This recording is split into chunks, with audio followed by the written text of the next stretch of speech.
ओम शांति। अविनाशी निराकार शिव बाबा ने अविनाशी रुद्र ज्ञान यज्ञ रचा है। तो बाबा ने कहा इस अविनाशी रुद्र ज्ञान यज्ञ में विघ्न भी पड़ेंगे, लेकिन बच्चे विघ्न विनाशक हैं। जितने विघ्न पड़ेंगे उतना ही बच्चे पक्के बनते जाएंगे। साथ साथ बाबा ने कहा सेफ्टी का साधन है उमंग उत्साह। माया कितने विघ्न डालती है तो उससे अवस्था अप डाउन होती रहती है, लेकिन अगर जीवन में उमंग उत्साह है तो कभी भी हमारी अनसिक्योरिटी हमें फील होती है वो नहीं होगी। तीसरा बाबा ने कहा आत्मा को अपने स्वधर्म में टिकना है, क्योंकि आत्मा का स्वधर्म शांति है, गुण शांति है। निवास स्थान परम धाम शांति धाम है। परम पिता परमात्मा आत्माओं का पिता भी शांति का सागर है। बाबा ने निमित्त भी बनाया है शांति स्थापन करने के लिए, इसलिए अपने स्वधर्म में टिकना है। तो सुनते हैं 6 तारीख के साकार अनमोल धारणा युक्त महावाक्य। मीठे बच्चे इस पुरानी दुनिया से बेहद के वैरागी बनो, क्योंकि बाप तुम्हारे लिए नया स्वर्ग रूपी घर बना रहे हैं। वहाँ पर बुद्धि योग लगाना है। क्वेश्चन है इस अविनाशी रुद्र ज्ञान यज्ञ में किन किन बातों के कारण ही विघ्न पड़ते हैं। आंसर, यह शिव बाबा का रचा हुआ अविनाशी रुद्र ज्ञान यज्ञ है। इसमें तुम मनुष्य से देवता बनने के लिए पवित्र बनते हो, भक्ति आदि छोड़ते हो। इस कारण विघ्न पड़ते हैं। लोग कहते हैं शांति हो, विनाश ना हो, और बाप ने यह रुद्र ज्ञान यज्ञ रचा ही है पुरानी दुनिया के विनाश के लिए। इसके बाद ही शांति की दुनिया आएगी। ओम शांति। ओम शांति का अर्थ बाप ने बच्चों को समझाया है। अहम आत्मा का स्वधर्म है शांति। शांति धाम में जाने के लिए कोई पुरुषार्थ नहीं करना पड़ता। आत्मा स्वयं शांत स्वरूप शांति धाम में रहने वाली है। यहाँ थोड़े समय के लिए शांत रह सकते हैं। आत्मा कहती है मेरी कर्म इंद्रियों का बाजा थक गया है, मैं अपने स्वधर्म में टिक जाता हूँ, शरीर से अलग हो जाता हूँ। परंतु कर्म तो करना ही है, शांति में कहाँ तक बैठेंगे रहेंगे। आत्मा कहती है मैं शांति देश की रहवासी हूँ। फिर यहाँ शरीर में आने से मैं टॉकी बना हूँ। अहम आत्मा मम शरीर है। आत्मा ही पतित और पावन बनती है। आत्मा पतित बनती है तो शरीर भी पतित बनता है, क्योंकि सतयुग में 5 तत्व भी सतो प्रधान होते हैं। यहाँ 5 तत्व तमो प्रधान हैं। सोने में खाद पड़ने से सोना पतित बन जाता है, फिर उनको साफ करने के लिए आग में डाला जाता है। उनको योग अग्नि नहीं कहा जाता। योग अग्नि भी है जिससे पाप जलते हैं।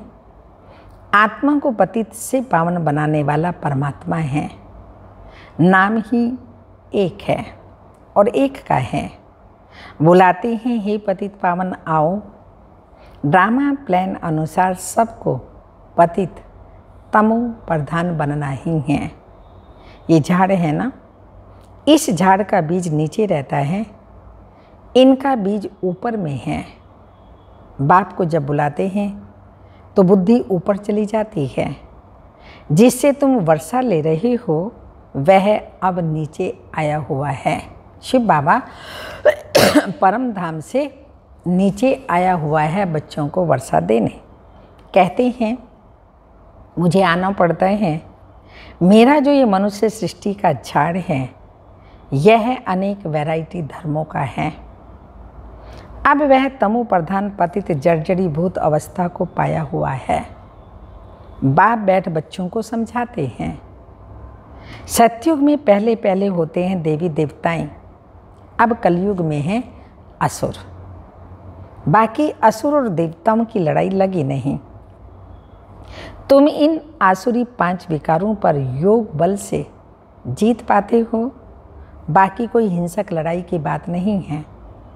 तुम कोई भी प्रकार की हिंसा नहीं करते, तुम किसी के हाथ भी नहीं लगाएंगे, तुम डबल अहिंसक हो। काम कटारी चलाना ये तो सबसे बड़ा पाप है। बाप कहते हैं ये काम कटारी आदि मध्य अंत दुख देती है। विकार में नहीं जाना है। देवताओं के आगे महिमा गाते हैं, आप सर्वगुण संपन्न, संपूर्ण निर्विकारी आत्मा इन ऑर्गन्स द्वारा जानती है। कहते हैं कि हम पतित बन गए हैं, तो जरूर कब पावन थे। जो कहते हैं हम पतित बने हैं, बुलाते भी हैं, हे पतित पावन आओ। जब पावन हैं तब कोई बुलाते ही नहीं, उनको स्वर्ग कहा जाता है। यहाँ तो साधु संत आदि कितनी धुन लगाते हैं, पतित पावन सीताराम आदि आदि जहाँ भी जाओ गाते रहते हैं। बाप समझाते हैं कि सारी दुनिया पतित है। रावण राज्य है ना,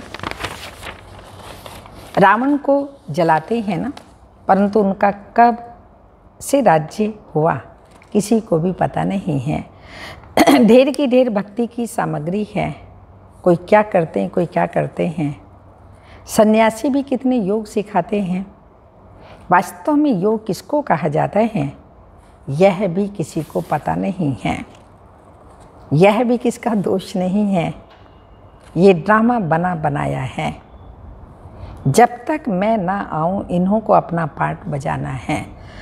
ज्ञान और भक्ति, ज्ञान है दिन सत्युग त्रेता, भक्ति है रात द्वापर कलयुग, फिर है वैराग्य। पुरानी दुनिया से वैराग्य, यह है बेहद का वैराग्य। उन्हों का है हद का वैराग्य। तुम जानते हो ये पुरानी दुनिया अब ख़त्म होने वाली है। नया घर बनाते हैं तो पुरानी से वैराग्य हो जाता है। देखो बेहद का बाप कैसा है, हाँ कैसा है, इतना सुंदर, इतना प्यारा, सत्यम शिवम सुंदरम, जो तुमको स्वर्ग रूपी घर बनाकर देता है। स्वर्ग है नई दुनिया, नरक है पुरानी दुनिया। नई सो पुरानी सो फिर नई बनती है। नई दुनिया की आयु कितनी है यह भी किसी को पता नहीं है। आप सबको तो पता है ना, नई दुनिया की आयु 2500 वर्ष। अभी पुरानी दुनिया में हम नहीं बनाते हैं। पुरानी कब्रिस्तान पर हम परिस्तान बनाएंगे। यही जमुना का कंठा होगा, इस पर महल बनेंगे। यही देहली जमुना नदी पर होगी। बाकी यह जो दिखाते हैं पांडवों के किले थे, यह सब ड्रामा प्लान अनुसार जरूर फिर भी बनेंगे। जैसे तुम यज्ञ तप दान आदि करते होंगे, यह फिर भी करना होगा कल्प के बाद। पहले शिव की भक्ति करते हैं, फर्स्ट क्लास मंदिर बनाते हो, उनको अव्यभिचारी भक्ति कहा जाता है। अब तुम ज्ञान मार्ग में हो, यह है अव्यभिचारी ज्ञान। एक ही शिव बाबा से तुम सुनते हो जिसकी पहले तुमने भक्ति की है। उस समय कोई और धर्म होते नहीं, उस समय तुम बहुत सुखी रहते हो। देवता धर्म बहुत सुख देने वाला है। नाम लेने से मुख मीठा हो जाता है। तुम एक बाप से ज्ञान सुनते हो। बाप कहते हैं और कोई से तुम मत सुनो, यह तुम्हारा अव्यवी ज्ञान है। एक बाप देता है और एक ही ज्ञान देता है, एक ही श्रीमत देता है। इसलिए बाबा कहते हैं किसी से नहीं सुनो। यह तुम्हारा अव्यभिचारी ज्ञान है। बेहद के बाप के तुम बने हो। बाप से ही वर्षा मिलेगा नंबरवार पुरुषार्थ अनुसार। बाप थोड़े समय के लिए साकार में आया हुआ है। कहते हैं मुझे तुम बच्चों को ही ज्ञान देना है। मेरा यह स्थायी शरीर नहीं है, मैं इनमें प्रवेश करता हूँ। शिव जयंती से फिर झट गीता जयंती हो जाती है, उनसे ज्ञान शुरू कर देते हैं। ये रूहानी विद्या सुप्रीम रूह दे रहे हैं, पानी की बात नहीं। पानी को थोड़ी ज्ञान कहेंगे। पतित पावन बाप है, पति से पावन ज्ञान से ही बनेंगे, बाबा बनाएगा। पानी से थोड़ी पावन बनेंगे। नदियाँ तो सारी दुनिया में हैं ही। यह तो ज्ञान सागर बाप आते हैं, इसमें प्रवेश कर नॉलेज सुनाते हैं। यहाँ गौमुख पर जाते हैं, आबू में गौमुख है, लोग वहाँ पर जाते हैं। वास्तव में गौमुख तुम चैतन्य में हो, तुम्हारे मुख से ज्ञान अमृत निकलता है। गौ से तो दूध मिलता है, पानी की तो बात ही नहीं। ये सब कुछ बाप बैठ समझाते हैं, जो सबका सदगति दाता है। आप सभी दुर्गति में पड़े हैं। आगे तुम नहीं जानते थे तो रावण को क्यों जलाते हैं? अब तुम जानते हो बेहद का दशहरा होने वाला है। 5 विकार स्त्री में 5 विकार पुरुष में, इन सब का दशहरा होना अर्थात विजयदशमी मनाना। इन 10 को स्त्री पुरुष दोनों ही हरा देते हैं। तो इसलिए बाबा ने कहा दशहरा बेहद का होने वाला है। सारी दुनिया से रावण का राज्य खत्म हो जाएगा। ये सारी दुनिया टापू है, रावण का राज्य सारी सृष्टि पर है। जो शास्त्रों में है बंदर सेना थी, बंदरों ने पुल बनाई, आदि आदि, ये सब दंत कथाएं हैं। भक्ति आदि चलती है। पहले होती है अव्यभिचारी भक्ति, फिर व्यभिचारी भक्ति। दशहरा, राखी, बंधन सब अभी के त्योहार हैं। रावण को यहीं जलाते हैं, ख़त्म करते हैं। और रक्षाबंधन पवित्रता की निशानी, वो पवित्र भी लास्ट जन्म में बनते हैं। शिव जयंती के बाद होती है कृष्ण जयंती। अभी कृष्णपुरी स्थापन हो रही है। आज है कंसपुरी, कल होगी कृष्णपुरी। कंस आसुरी संप्रदाय को कहा जाता है। पांडव और कौरवों की लड़ाई है ही नहीं। कृष्ण का जन्म सतयुग में है और वह है फर्स्ट प्रिंस। स्कूल में पढ़ने जाता है, जब बड़ा होता है तो राजगद्दी पर बैठता है। महिमा सारी शिव बाबा की है, जो पतितों को पावन बनाने वाला है। बाकी ये रासलीला आदि, ये तो आपस में खुशी मनाते होंगे। बाकी कृष्ण किसको ज्ञान सुनाए, ये हो नहीं सकता। बाबा कहते हैं किसी को मना नहीं करनी है कि भक्ति नहीं करो, आपे ही छूट जाती है। भक्ति छोड़ते हैं, विकार छोड़ते हैं, इस पर ही हंगामा होता है। बाबा ने कहा है मैं रुद्र यज्ञ रचता हूँ, इसमें आसुरी संप्रदाय के विघ्न पड़ते हैं। यह है शिव बाबा का बेहद का यज्ञ, जिससे मनुष्य से देवता बनते हैं। गाया हुआ है ज्ञान यज्ञ से विनाश ज्वाला प्रकट हुई। जब पुरानी दुनिया का विनाश हो तब तुम नई दुनिया में राज्य करेंगे। लोग कहते हैं, हम कहते हैं शांति हो, ये बीके कहते हैं विनाश हो। ज्ञान ना समझने के कारण ऐसा बोलते हैं। तो बाप समझाते हैं ये सारी पुरानी दुनिया इस यज्ञ में स्वाहा हो जाएगी। पुरानी दुनिया को आग लगने वाली है। नेचुरल कैलेमिटीज आएंगी, सरसों माफिक सब पिसकर ख़त्म हो जाएंगे। बाकी कुछ आत्माएं बच जाएंगी। आत्मा तो अविनाशी है। अब बेहद की होलिका होनी है, जिसमें शरीर सब खत्म हो जाएंगे, बाकी आत्मा पवित्र बनकर चली जाएगी। आग में चीज़ शुद्ध होती है, हवन करते हैं शुद्धता के लिए। वह सब हैं जिस्मानी बातें। अब सारी दुनिया स्वाहा होने वाली है। विनाश के पहले ज़रूर स्थापना होनी चाहिए। किसी को समझाओ तो पहले स्थापना, फिर विनाश। ब्रह्मा द्वारा स्थापना। प्रजापिता मशहूर है, आदिदेव, आदि देवी, आदि आदि। जगदम्बा के लाखों मंदिर हैं। कितने मेले लगते हैं। तुम हो जगदम्बा के बच्चे, ज्ञान ज्ञानेश्वरी। फिर बनेंगी राज राजेश्वरी। तुम बहुत धनवान बनते हो। फिर भक्ति मार्ग में लक्ष्मी से दीपमाला पर विनाशी धन मांगते हैं। यहाँ तुमको सब कुछ मिल जाता है। आयुष्मान भव, पुत्रवान भव। वहाँ 150 वर्ष आयु रहती है। यहाँ तुम जितना योग लगाएंगे उतनी आयु बढ़ती जाएगी। तुम ईश्वर से योग लगाकर योगेश्वर बनते हो। बाप कहते हैं मैं धोबी भी हूँ, सब मूत पलिती आत्माओं को साफ करता हूँ, फिर शरीर भी शुद्ध मिलेगा। मैं सेकंड में दुनिया के कपड़े साफ कर देता हूँ। चारू बहन, सेकंड में करता हूँ, तो जल्दी जल्दी कपड़े साफ करने चाहिए। सिर्फ मन मनाभाव होने से आत्मा और शरीर पवित्र बन जाएंगे। तो छू मंत्र हुआ ना। सेकंड में जीवन मुक्ति कितना सहज उपाय है। चलते फिरते सिर्फ बाप को याद करो और कोई जरा भी तकलीफ नहीं देता हूँ। अब तुम्हारी 1 सेकंड में चढ़ती कला होती है। तो बाप कहते हैं मैं तुम बच्चों का सर्वेंट बनकर आया हूँ। कितना निरअहंकारी है।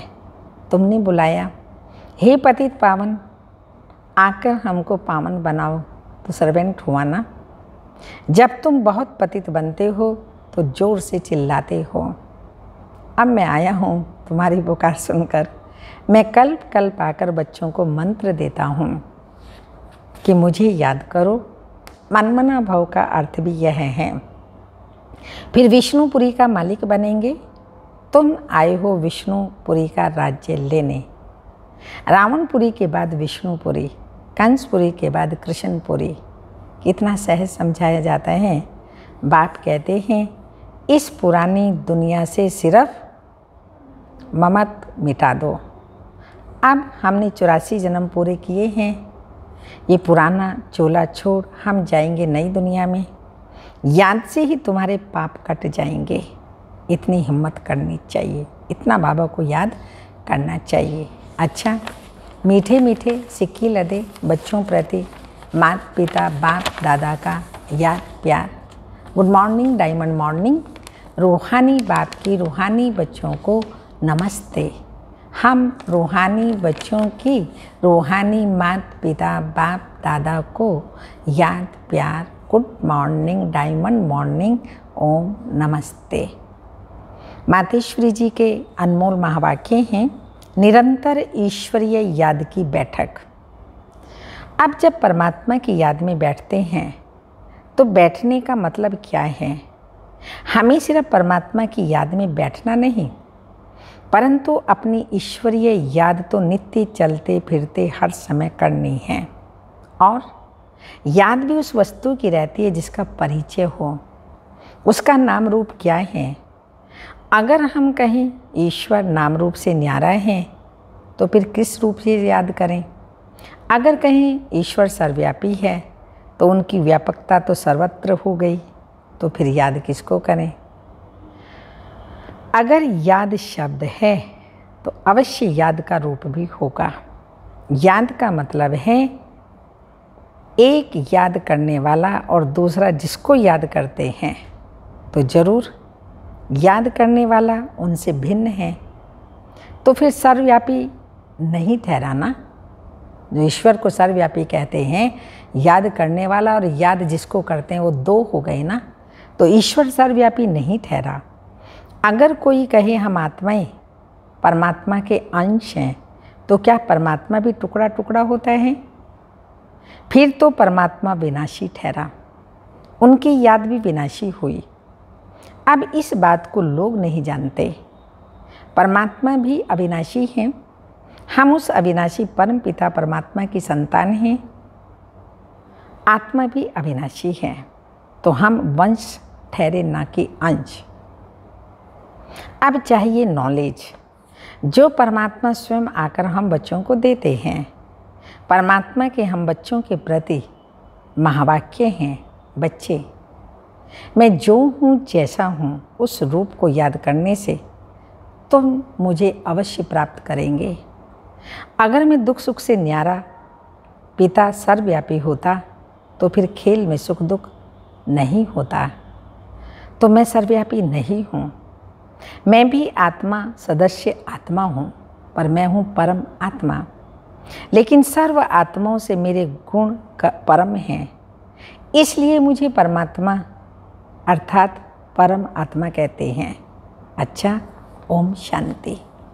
आज की धारणा की पॉइंट है, मुख से सदैव ज्ञान अमृत निकालना है। ज्ञान से ही सबकी सद्गति करनी है। एक बाप से ही ज्ञान सुनना है, दूसरों से नहीं।